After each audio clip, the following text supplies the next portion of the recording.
દાંતા તાલુકામાં ચૂંટણીની અદાવત રાખીને ડેરીએ દૂધ લેવાની ના પાડી. દાંતા તાલુકામાં ચૂંટણીની અદાવત રાખીને મંડળીએ દૂધ લેવાની ના પાડતા ખેડૂતો પોલીસ સ્ટેશન સુધી પહોંચ્યા. પાતળિયા દૂધ મંડળીમાં દૂધ ન લેતા ખેડૂતો દૂધના કેરબાઓ સાથે પોલીસ સ્ટેશન પહોંચ્યા. 60% જેટલા વોટ ભાજપને મળ્યા હોવા છતાં દૂધ મંડળીએ દ્વેષ ભાવનાથી દૂધ લેવાની ના પાડી.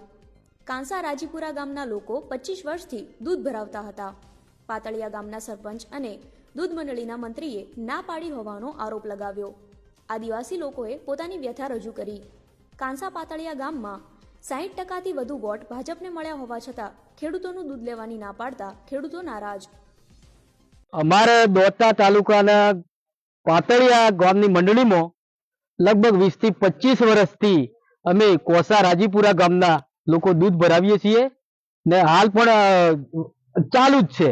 એમાં જે ચૂંટણી લગતી ઉમેદવારો છે કે બીજેપીના કલાજી ઠાકોર, કોંગ્રેસના ઉમેદવાર સફીભાઈ નવાવાસના છે, એ આ બંને ઉમેદવારો ચૂંટણીની અદાલત લઈ ને અમને જો મતદાન બીજેપીમાં અમારા કોસાના 60% ઉપર પણ અમે લોકોએ આપેલા છે. છતાંય અમારું અત્યારે જે મંડળીમાં દૂધ ભરાવીએ છીએ 20 થી 25 વર્ષથી એ મંડળીમાં અત્યારે છોકરાઓને અમારા આદિવાસી લોકોને દૂધ બંધ કરવામાં આવ્યું છે કે ભાઈ તમે લોકોએ અમને વોટ નથી આપ્યા એટલે તમારું દૂધ લેવાનું નથી. મારા સાહેબ, આવો કાયદો દેશમાં ચૂંટણી તો લડાય જ છે, પણ આવો કાયદો અમને ખબર નથી કે આવો કાયદો છે. એમ કોઈ પણ પક્ષ હોય ગામમાં તો બે થી 3 પક્ષ તો હોય જ, એટલે ભાગલા તો પડતા જ હોય. છતાં અમે એમને 60% ઉપર મતદાન આપ્યા છે, તો અમારા કોસાના મતદાન છે તો બીજા 60% નીકળ્યા ક્યાંથી? અમારું એટલું કેવું છે કે અમારું દૂધ કયા કારણસર ના લીધું.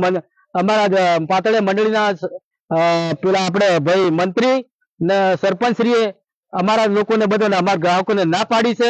એટલે અમે અત્યારે દોતા તાલુકા પોલીસ સ્ટેશનમાં હાલમાં આવ્યા છીએ. એટલે અમારે કઈનું દૂધમાં કોઈ ભેળસેળ હોય ગમે તે હોય તો અમને કારણ બતાવે. બસ આટલું કેવું છે. આટલું કઈ મારી વાત પૂરી કરું છું. તમારું નામ? મારું નામ બકાભાઈ અરજણભાઈ ગમાર, ગામ કોસા.